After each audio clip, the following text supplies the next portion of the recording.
جناب رسول اللہ صلی اللہ علیہ وآلہ وسلم کے روضہ اقدس پر جب سلام پیش کرنے کے لیے ہم باب السلام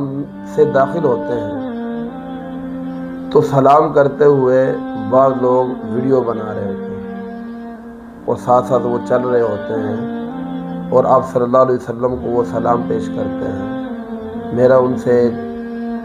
مؤدبانہ سوال ہے، مجھے اور آپ کو کوئی اس طرح بغیر توجہ کے سلام بلائے، توجہ ہماری طرف نہ ہو تو ہمیں اچھا نہیں لگتا، ہمیں برا لگتا ہے،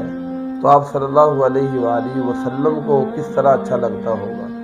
وہاں پر تو جھک کر ادب کے ساتھ اپنے گناہوں کو سامنے رکھ کر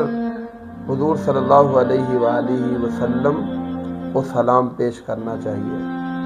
کہ آپ اپنے گناہگار امتی کا سلام قبول کریں، بجائے ہم ویڈیو بنا رہے ہوں، توجہ کسی اور طرف ہو۔